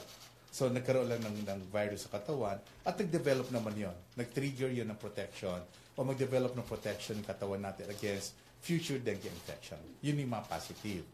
Ngayon, zero in ngayon sa pagbabakuna natin, nag-cause ng undue panic, ng fear, ng taranta sa mga magulang. Kung iaano natin sa 700,000 population na nabakunahan at i-apply natin yung 9 out of 10 Filipinos would have had dengue, sa 700,000 population, we're talking about the 10% na hindi pa nagkakadengue. Because the risk, sabi nga nila, is amongst those recipient ng dengue vaccine na hindi pa nagkakadengue. We do not have any problem at all with those recipients na nagka-dengue na before na nabakunahan. Out sila sa issue na ito. Ang inaano lang dito, nagpo-focus tayo doon sa hindi pa nagkakadengue na nabakunahan. Yun yung focus ng kanilang PR. Ngayon, doon sa 10% yon na sabi nila at risk, we're talking about at risk, meaning hindi naman automatic din na porque hindi ka nabakunahan at kasama ka doon sa isa sa 10 yon, automatic na pag nagka-dengue ka, severe ka na. You may develop, you may be at risk, but not saying that those 1 out of 10 would eventually develop severe dengue. Now, paano natin lalabanan yon? Balik tayo sa basic natin. You have to have a good immune system, resistance level, kasi infection pa rin ito eh. Hindi ito manggagaling sa bakuna yung dengue mo. Magagaling pa rin ito saan? Kagat pa rin ng lamok. So, go back tayo doon. Anong gagawin ko para hindi ako magka-dengue? Balik tayo sa paglilinis ulit ng kapaligiran. So, that would bring down the risk, that lowers down the risk of you acquiring the dengue infection. So, nag-zero in tayo doon. Ngayon, kasi ang lumalabas sa mga balita, di ba, yung 700,000 population na recipient ng dengue vaccine are at risk of acquiring the severe dengue. No. We're only talking about that 10% na maaari, we're not even sure kung 10 nga, baka nga lower din, na maaring wala pang dengue na nakatanggap ng bakuna. Who would be at risk? Just paulit-ulit ko binabanggit yung at risk kasi hindi automatic na lahat sila. At pwede rin wala kung magiging maganda ang immune system. Okay, sir. Last point. So, now, what you are saying, clearing the panic, what can you say, what's your take to the The Invaksha, the health department is now doing the briefing. Let's listen in. Dengue vaccine to be investigated because of some alleged now corruption and so on. Yun nga, medyo lumawak na eh. Hindi na nag-focus doon sa napatungan na yung sabi natin na undue fear o panic na binigay natin sa mga magulang na patungan na ng mga ibang concern. In fact, Secretary Roque can attest to that it's been a year or it's been more than a year na nagkakaroon kami pagbisita sa house na nagkaroon na ng series of hearing allegedly because of yung mga issues na nire-raise sa Department of Health. And I would like to believe na wala namang napatunayan regarding that one. But sabi nga natin, the Department of Health is always open with that. Nang sa gayon kami rin naman ang gusto natin mangyari, nang sa gayon maayos na rin ito, magkaroon na ng kalinawan, we are open to any investigation na gustong gawin po ng anybody who would want to really investigate kung may iba bang naging problema dito sa dengue vaccine immunization program. Okay, Belia Carriazo. Hi sir, good morning. Belia Carriazo from Bandera. Sir, kasi nanggaling din yung information natin last week from DOH. Why sudden na nagpanic tayo dahil yung information natin galing sa inyo na, di ba, sabi nyo nga, yung mga hindi pa nababakunahan, sila yung may danger na magkaroon ng severe yung side effect. Pero ngayon, nililinaw nyo na hindi naman dapat magpanic. Kasi yung information din, galing din naman sa inyo. So, parang ang pagitan lang po ng days lang ata. So, bakit biglang iba naman ngayon ang information na binibigay nyo sa tao? Kasi, di ba, biglang nagpanic yung tao. Tapos, left and right, gusto na mag-investigation ng Senate, ng DOJ, tapos ng Congress. Tapos ngayon, inaalay nyo yung fears na dapat hindi magpanic yung publiko. Sir, liwan? Lilinawin ko lang. Hindi sa amin ang galing. Nag-react din kami sa press release ng ng Sanofi Pasteur. We need to take a stand here. Bakit? Bago pa man kami nagkaroon ng press conference to clear this out, noon sa press con, I don't think you were there as well, nung press con na yon, hindi na namin inaali, pero pinapaliwag the same thing that I'm explaining right now. Hindi bago ang statement namin last Friday kumpara sa statement namin today. It's basically the same. In fact, naging mas mabilis nga sa social media bago pa kami nag-press con doon, bago namin in-address yung mga concern, naging mas mabilis kung kaya't we need to come out with a statement to address those concerns kasi doon pala nag-umpisa na nagkaroon ng reaksyon. So, kiklear ko lang, ma'am, ha? Hindi sa amin ang galing yung panic na ginawa po. So yung suspension yun ng implementation ng program, tuloy po ito, sir? Yes, naka-on hold siya, dala ng because of the new findings. We wanted to be transparent as well na nagre-responding kami dun sa mga bagong findings and we're going to wait for further guidance because this week, WHO headquarters in Geneva is going to meet as well to address this concern and from there we will be getting guidance from them again. Okay, Tuesday New to be followed by Alvin, then Dexter. Good morning, sir. Sir, sabi niyo kanina 700,000 yung total na nabakunahan nitong Dengvaxia. Pero 10% lang noon yung possibility na makapag-acquire ng dengue na pwedeng makategorize as severe, hindi naman lahat. Pero 10% of 700,000 is 70,000 still, sir. Ano ang pwedeng assurance na maibibigay na natin doon sa 70,000 parents na mag-aalala in the next 3 to 5 years na baka maapektuhan yung kanilang mga anak? Yeah, I'm appreciative of the figures that you came out with, which is 70,000. It's just really absolute numbers, very high pa rin naman. Comparative with the 10%, parang are we trying to bring it down because we're using percentage here? Pero kaya kami gumagamit ng percentage here, lumawak man yung 700, kunwari 800,000 siya, it will still be 10% ang bibilangin natin. Ang ginagawa natin, not just because of these issues or yung concern na inilabas ngayon ng Sanofi Pasteur, ang commitment kasi namin nung inilabas ito o ginawa namin ng dengue vaccination activity na ito was to really monitor them in the next 5 years, yung mga nakatanggap ng bakuna. We have on hand right now through our regional offices lahat ng address ng mga bata o mga recipient ng bakunang ito. It's part of our commitment. We're going to monitor them. We're going to look into them as well. Kasama ito. At ang ano pa nito, meron man lumitaw na magkaroon ng initial symptoms in the next, say, 2.5 years. Kasi in the next 2.5 years, ang partial protection nila, we do not expect anybody na pwedeng lumitaw na may severe dengue. Kaya wala tayong lalabas dapat na bukas o the next day after na, oy, may severe dengue na yung anak ko dahil nabakunahan. No. Because magkakaroon pa rin po sa kanilang lahat, among those seronegative, hindi pa nagkakadengue na protection pa rin for at least 30 months. So monitoring yan hanggang the next 5 years para nang sigurado magkaroon mga initial symptoms sa tingin namin severe dengue, na-catch na natin kaagad at mabibigyan kaagad ng immediate attention. Because all these cases can be treated. In fact, just for the information of the group, yung mga sinasabi din nilang severe dengue among those na identify ng Sanofi, walang namatay doon. These cases stayed in the hospital for the range nila is 4 to 6 days and eventually they were discharged, improved naman. Yes, sir. Another question, sir. Parang narinig ko si Dr. Susie Pineda Mercado kanina umaga, sir, of the World Health Organization. Parang mayroon siyang doubt kung bakit na-approve kaagad ng DOH yung pagpa-administer ng Dengvaxia vaccine when in fact yung ganitong mga uri daw ng bakuna ay pinag-aaralan ng a year or years pero mukhang ito daw medyo inabot lang ng buwan. Lilinawin ko din, ang pag-aaral sa bakunang ito ay umabot po ng humigit kumulang sa 20 taon. Ang inabot din to ng almost 11 to 12 months yung pagre-repaso ng kanilang dokumento para malisensyahan.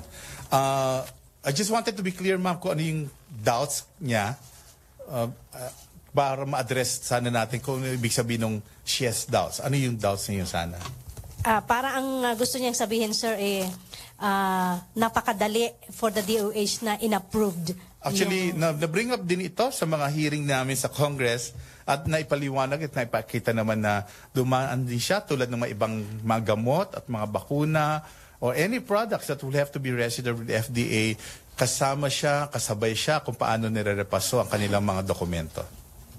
Okay. Thank you, sir. Alvin Baltasar. Dr. Lizo, magandang umaga po. Sir, kanina po sa opening statement ni Secretary Roque, ang sabi niya, walang dapat na ipag-alala sa dengue vaccine. Ito ay very effective. So, kung pag-uusapan natin, sir, yung status, tuloy ba yung pagbabakuna doon sa mga bata gamit yung vaccine ng Sanofi since wala naman pala tayong dapat na ipag-alala?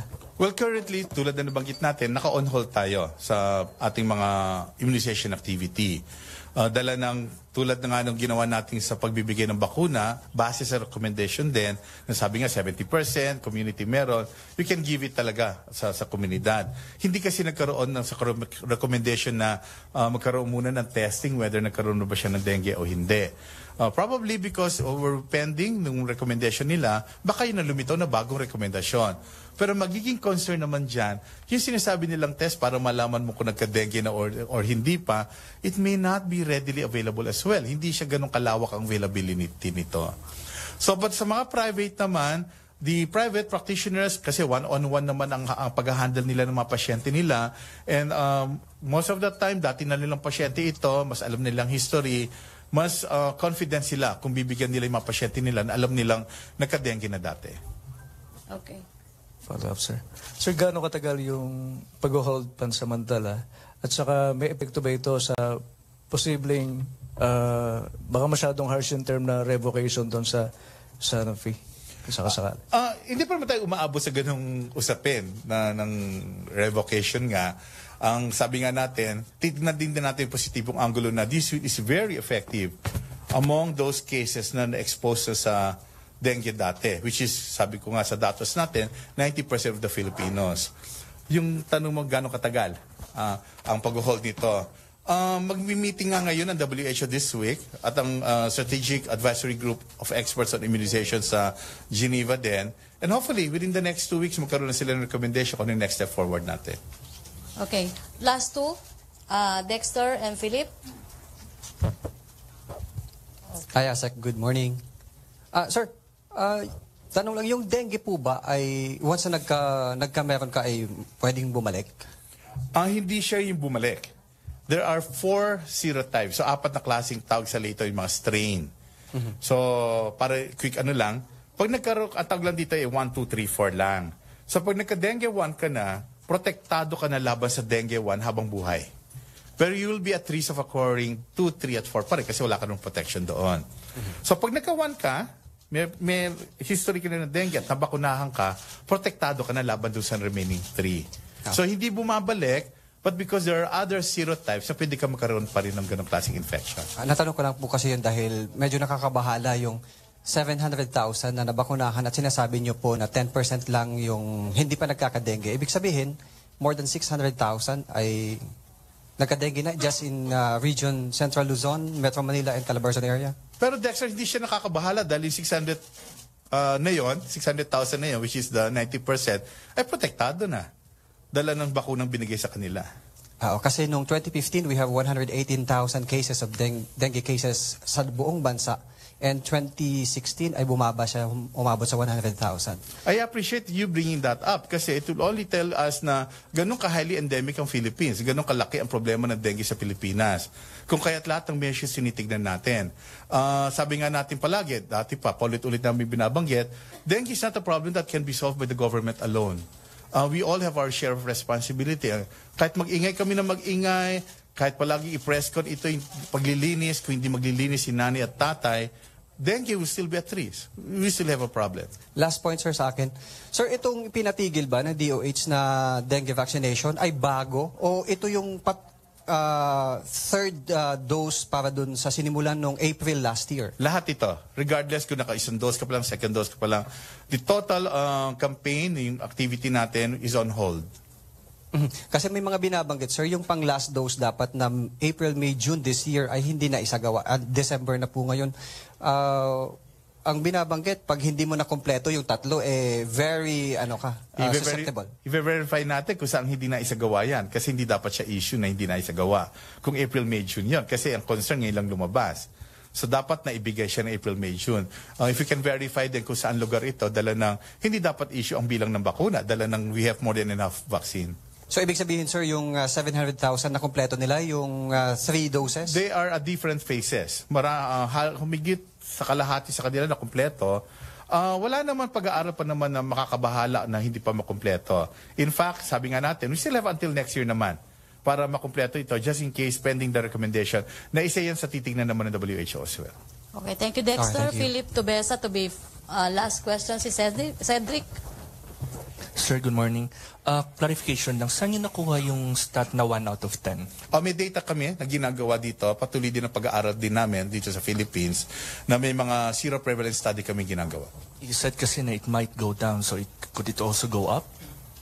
Yung Go stat down na meaning yun? the 10%. The 10%. Well, different areas will have varying degrees of seropositivity.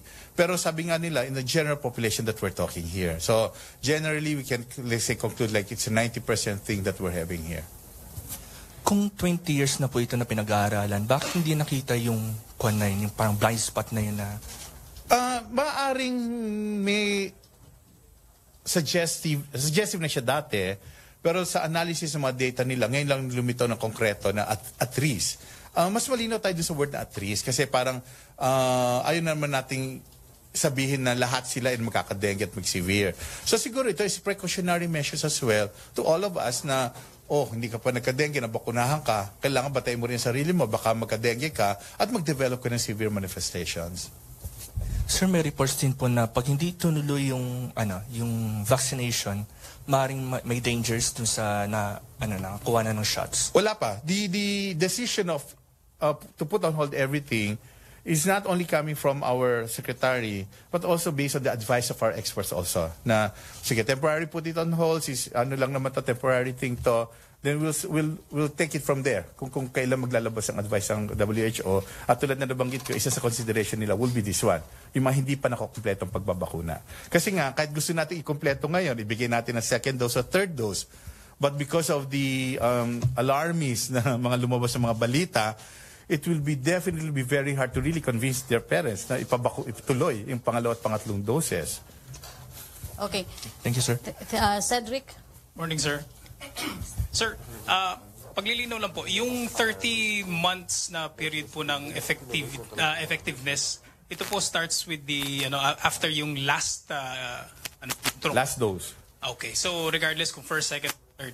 Okay, sir, after nito pong mga paglilinaw on the part of Sanofi, do you still see any reason to hold them liable, or does this effectively absolve them of any liability, sir?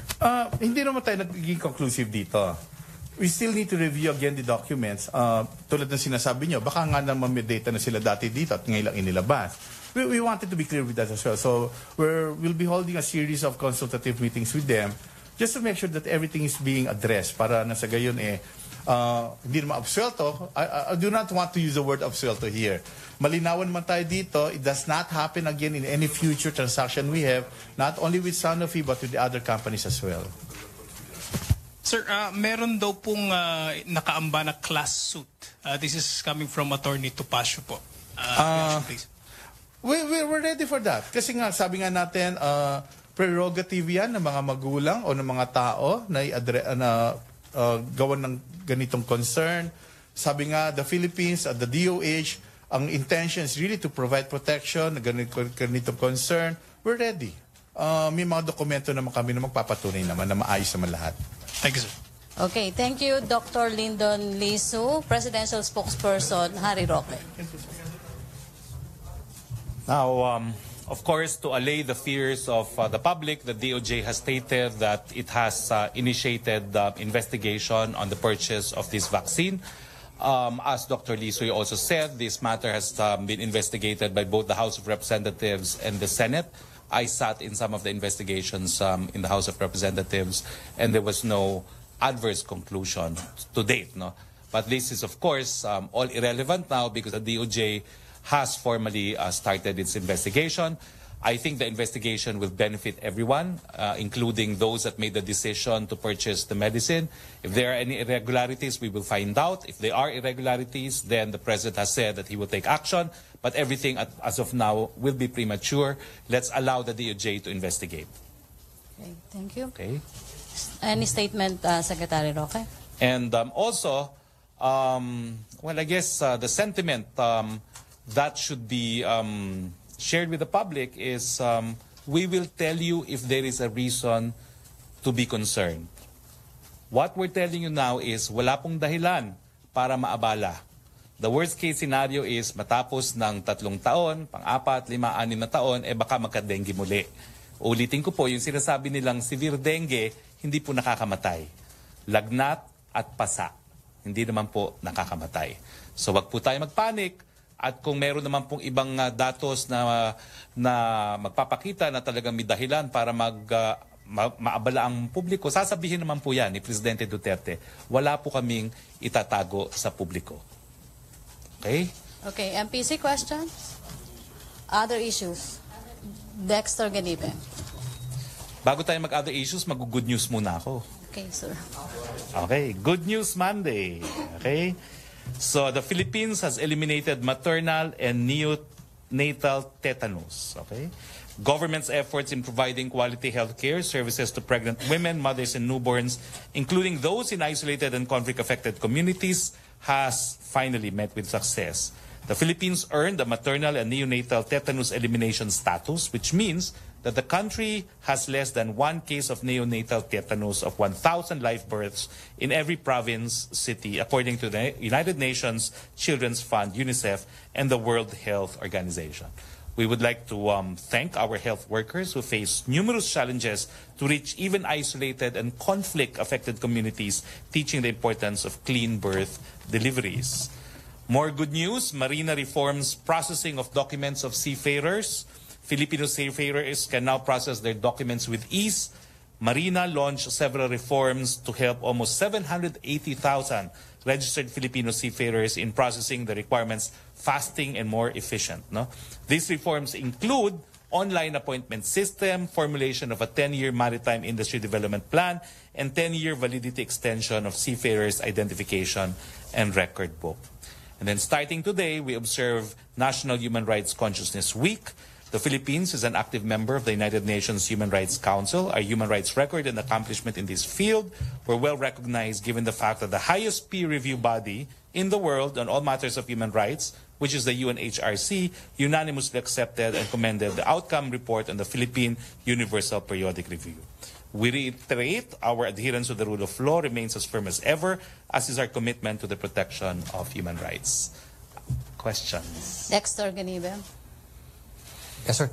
Related dun sa Marina, sir, may mga binabanggit yung mga seafarers. Bakit dito lang centralized sa Manila yung pagpa-process? Bakit hindi maglagay ng mga satellite office sa Visayas or Mindanao kung saan karamihan ng mga seafarers nanggagaling? Kaya kung minsan halos matulog na sila dyan sa harap ng Marina office para mauna lang sa pila. Point well taken. Ang pagkakaintindi ko po kasi yung mga recruitment agencies halos lahat nandito rin sa Manila. But point well taken. It's something that I will definitely bring to the attention of Marina. Possibility of decentralizing the functions.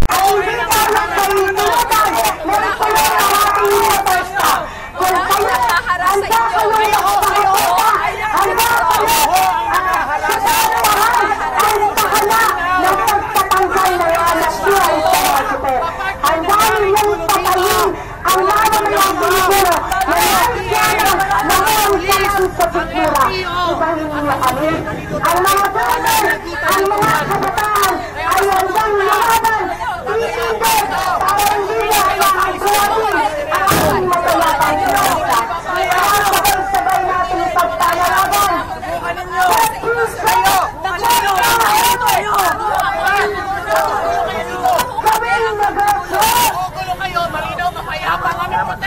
alam niyo po, when we'll deal with the issue when we get there, no? Kasi you're talking already of reparations, no? Eh, hindi pa naman tayo sigurado na there is a need for reparations, no?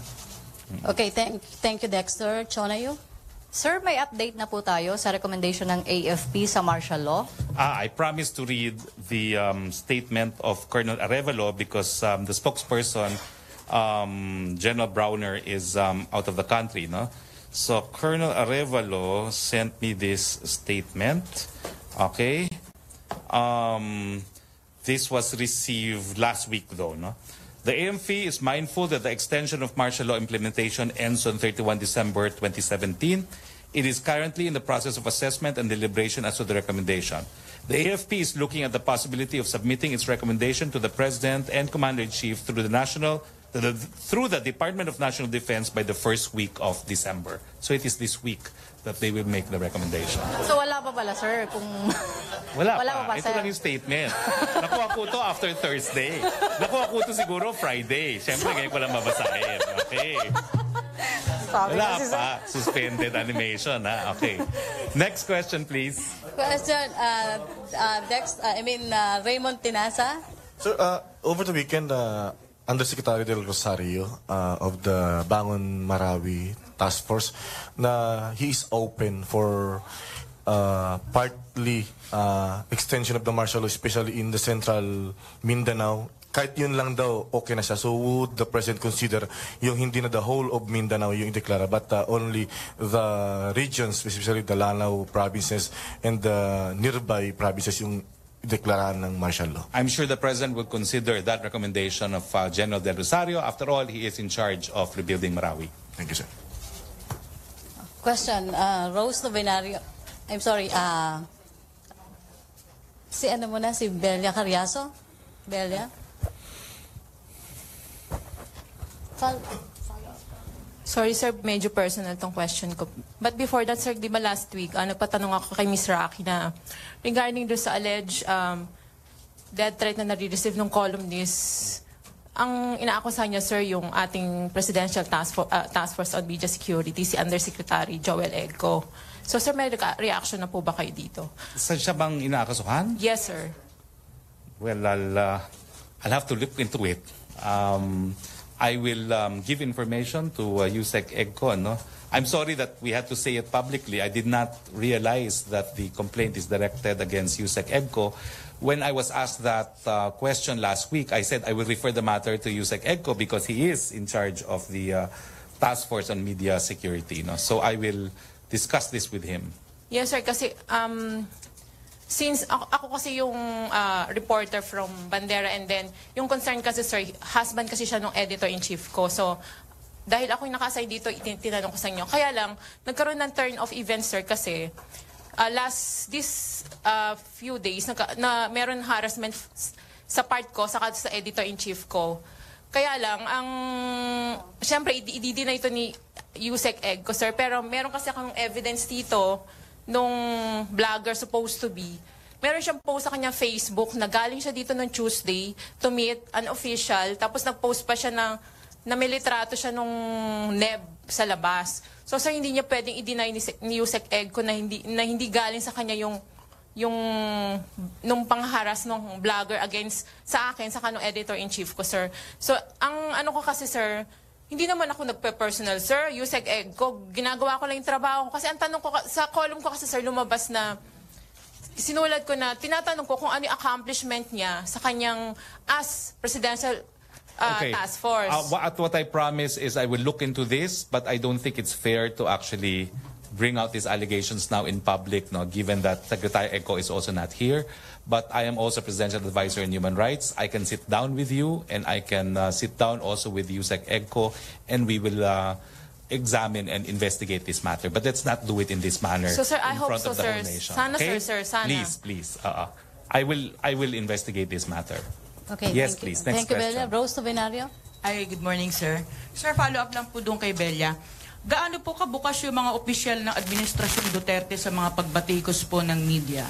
At ano po yung maaari nating maipayo sa kanila kung paano tatanggap ng mga pagbatikos, pagpuna, at mga papuri din po? I think we should heed the example of President Duterte himself. No? President Duterte, I've said it time and again, has never filed any libel case. No? He knows, out of his very long years in public service, that public officials should not be onion skin. I am not also new to criticism, particularly on the part of bloggers. No?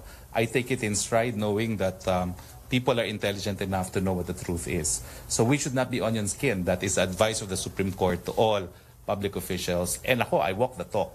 And you know what I'm talking about. Thank you. Okay, questions? You're watching the media briefing in Malacanang with presidential spokesperson Harry Roque. Earlier, health officials were also there. Dr. Lyndon Lee Suy assures that there's no reason to panic or be alarmed over the dengue vaccine issue. Dr. Lee Suy says that up to 700,000 children were given the vaccine, but only 10% are at risk, or about 70,000. These are those who have not had previous dengue infections. Sanofi, the manufacturer of Dengvaxia, earlier confirmed that there is indeed an increased risk of hospitalization for dengue and severe dengue for those who were given the vaccine but have not had a previous dengue infection. And the DOH is saying that this does not mean that automatically these 70,000 vaccinees will be at risk for having severe dengue. The DOH also insists that severe dengue does not lead to deaths and that this can be treated with about 4 to 6 days of hospitalization. The DOH advises that those who are at risk, these 70,000 vaccinees, should ensure to adopt anti-dengue measures like have a good immune system and to clean the environment. Dr. Lee Suy also says that the DOH will continue to monitor those who were given these vaccinations for the next 5 years. He also insists that Dengvaxia and its manufacturer Sanofi went through the usual process of approving the use of this drug with 20 years of study and about 11 to 12 months of